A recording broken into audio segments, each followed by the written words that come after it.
Hello, and welcome back to Introduction to Genetics and Evolution. We've been talking about the Hardy-Weinberg equilibrium and how, under certain conditions, and only under those conditions, you can calculate or estimate expected genotype frequencies from observed allele frequencies. The opposite is always true. You can always know allele frequencies from genotype frequencies, but you cannot always infer genotype frequencies from allele frequencies. Now, in the last example I showed you in the last video, we saw a case where there were fewer heterozygotes, fewer of the big A, little a individuals, observed relative to what was expected from Hardy-Weinberg. Now, why might that be? Well, this is going to be the first of many possible deviations from Hardy-Weinberg that we'll discuss, and it could be what's referred to often as the Volland effect. Well, let's look at a little bit of real data. Here's some real data from a Navajo population, looking at the MN blood groups. MN, just like big A and little a, there's two alleles, M and N. There's three possible genotypes, MM, MN, and NN. So let's take a look at what we see when we look at the Navajo at this particular group. Well, we can do the same test for Hardy-Weinberg we've done before. We figure out the total number of individuals, 361 in this case, get the genotype frequencies, the true observed genotype frequencies. From them, say all of these plus half of these, and there are allele frequencies. So our allele frequency for big M is 0.917, for big N it's 0.083. Take this squared, 0.841, 2PQ, so 2 times this, 0.152, 0.083 squared is 0.007. Now we see this population is not absolutely at Hardy-Weinberg, but it's very close. It's very close to the Hardy-Weinberg predicted frequencies. So let's look at another population now. Let's look at these Aborigine. Now again, if we look at the MN blood group in these individuals, we follow the same procedure. I won't go through all the steps, but if you want some practice, you can pause the slide, take these first set of numbers and go through and do it yourself. We come back to, again, a set of genotype frequencies that are predicted. They're very close to those observed. 0.031 is very close to 0.030, 0.293 versus 0.296, 0.676 versus 0.674. It's within 0.003 for all of these things of the expected genotype frequencies. Now let me ask you a funny question. What if you were an alien from another planet, you came down and you grabbed a bunch of Aborigine and you grabbed a bunch of Navajo separately, but you put them all together into the loading bay of your spaceship, and you have this mixed population. So let's say it's exactly the same individuals who are genotyped. Now we saw the Aborigine were at Hardy-Weinberg, the Navajo were at Hardy-Weinberg. What happens when we put all these together? Well, we get these allele frequencies for M and N, but we get something that's deviating rather dramatically from Hardy-Weinberg expectations at the genotype frequencies. Look at that. This is dramatically different. This is dramatically different for this one as well. You notice especially, and this is one I want to point out in particular, we expect almost half the individuals to be heterozygote. We observe only about a quarter of individuals are heterozygote. So there's a dramatic deficit of heterozygotes in the observed relative to the expected. That's like the last example from the last video. Now, why might we see this? Why do we see this deviation? We have a Hardy-Weinberg population, another Hardy-Weinberg population. Why isn't when we put them together, that's not a Hardy-Weinberg? Like, what assumption have we deviated from? Well, one big assumption we deviated from the list I showed you earlier was the assumption of random mating. That the idea is that any two individuals are as likely to breed as any other two individuals. Remember from the first video from the series, the gametes just floating all around. It's not like that there, because the Navajo lady is not as likely to breed with an Aborigine as she is with another Navajo. So imagine that in one population, big A is abundant, then big A's are going to be very likely to encounter other big A's. In the other population, little A's are very abundant. Little A's are going to be very likely to encounter other little A's. But big A's and little a's are very unlikely to encounter each other. And that's why you see this deficit of heterozygotes. And in this regard, the Hardy-Weinberg assumption was violated. The Hardy-Weinberg assumption was not rejected within the Navajo or within the Aborigine, but it deviates from this combined population. This results from non-random mating. Importantly, this will very typically result in having too few heterozygotes. The expected about half, the observed about a quarter. This pattern is referred to as the Volland effect. This is when you sample across populations. So the populations within each population may have random mating. But when you sample across or between populations, you get an underrepresentation of heterozygotes relative to Hardy-Weinberg. So this is a way for potentially identifying different populations. You can see how different or how much of this deviation you see. We'll use that actually in a subsequent video for calculations I refer to as FST. But let me ask you a different question first. Why does it matter? Why does it matter if something's at Hardy-Weinberg or not? Well, in fact, the first step in genome-wide association studies for genetic diseases or any trait is or should be to test for Hardy-Weinberg. Now, why is that? Well, actually, the genome-wide association studies assume Hardy-Weinberg is true, or assume that you're very, very close to it. Basically, you're assuming that there's linkage disequilibrium caused by close proximity between marker alleles and disease-causing alleles. Remember that fundamental purpose of all genetic mappings to see an association between genotype and phenotype. And we're hoping this association is from close proximity or lack of recombination.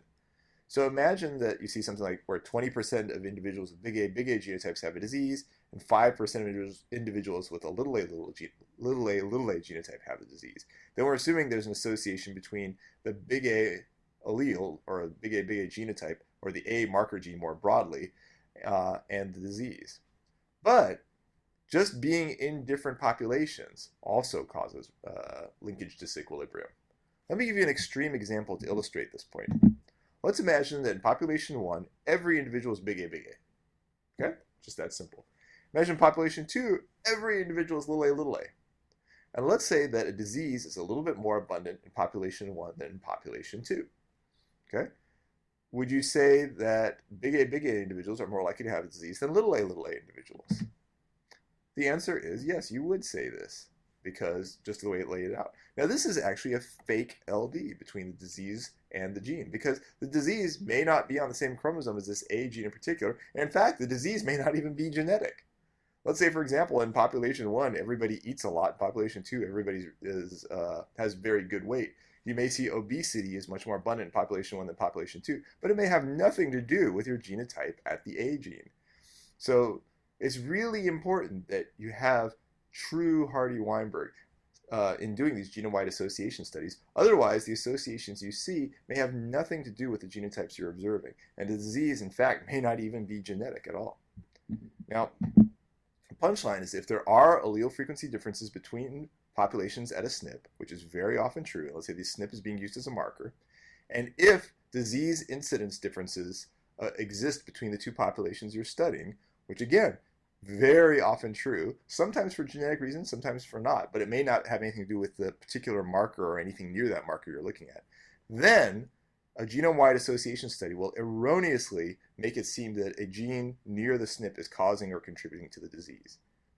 Now, if you test for Hardy-Weinberg, you can avoid this error because you can identify if you're looking at one interbreeding population or not. Your hope is that the population is at Hardy-Weinberg or is very, very, very close to being at Hardy-Weinberg. And then if you see an association, you know it's not this weird bias. Now, although it's very important to test for Hardy-Weinberg, this is often not done. Here are excerpts from two studies from not too long ago. This is from the American Journal of Epidemiology in 2006. The exclusion of studies in which Hardy-Weinberg was violated changed the conclusions and changed statistical significance of gene disease associations. That's scary. Think about it. Millions of dollars go into finding these gene disease associations. We really need to be careful to know that we're doing them right. Here's something from the European Journal of Human Genetics in 2005. Testing and reporting for Hardy-Weinberg equilibrium is often neglected, and deviations are rarely admitted in the published reports. So this is a really big deal. There's other issues about interpreting deviations from Hardy-Weinberg. Let me show you this example here. So this is a real example where a Hardy-Weinberg test was done but interpreted incorrectly. This is raw data from a 2000 study of BRCA2 variants. These are from newborn males from a hospital in the United Kingdom. Just as a little test here, I want you to do the math for this and figure out, how close this is to Hardy-Weinberg expectations, and do you see a particular kind of deviation? So try that out. I hope that wasn't too hard. Let me go ahead and show you the answers. These are the numbers you should have come up with. So these are the true genotype frequencies. These are the true allele frequencies. These are the Hardy-Weinberg expected genotype frequencies. What we see here is our expected frequency of the heterozygote is 0.4. Our observed was 0.36. So there is, or there at least seems to be, some slight deviation from Hardy-Weinberg and in this direction of too few heterozygotes. And this was, by the way, statistically significant too. Interestingly, how did the authors interpret this? The authors of the study interpreted it as that the big A little a individuals are less healthy than big A, or little a. They postulated that maybe there was some disease or there was some problem associated with big A little a individuals. In fact, there's a much simpler explanation that we're looking at newborn males in a hospital in the United Kingdom. It's quite likely, imagine this is a hospital in a place like London. It's quite likely that in a place like London, there's a lot of subdivision of the population, that people of, say, Indian descent are probably more likely to have kids with others of Indian descent. People from the Far East may be more likely to have kids with people from the Far East. People who are of European descent are probably more likely to have kids with others of European descent. Yes, there are cases where people will have kids with people from other ethnic groups, but by having this tendency there overall in the population, which undoubtedly exists, you will get exactly this pattern. It's basically the simpler explanation than that the big A little a individuals are less healthy is that there's a little bit of a Volland effect there. But that wasn't considered. They probably didn't take our PopGen class. Now, let me close with a little ironic tidbit. This is a quote from Hardy's 1940 book. This is when he was about 62. His book is called A Mathematician's Apology. I definitely recommend it. It's a very interesting read about the elegance and beauty of math. He said, "I have never done anything useful. No discovery of mine has made or is likely to make, directly or indirectly, for good or ill, the least difference to the amenity of the world." Well, I'd like to say very strongly, he was very wrong in this, that this Hardy-Weinberg idea, which he helped bring about and he helped popularize, really has made a huge impact. And we're continuing to see it now, even literally more than 100 years after the original publications of the Hardy-Weinberg works. We still see these applications for things like genome-wide association studies, the kinds of things he never would have imagined. So this is really cool stuff. Even though this was written when he was 62 and he was lamenting the waning of his mathematical ability, he really did a lot for the world, as did, of course, Weinberg and Castle. Thank you.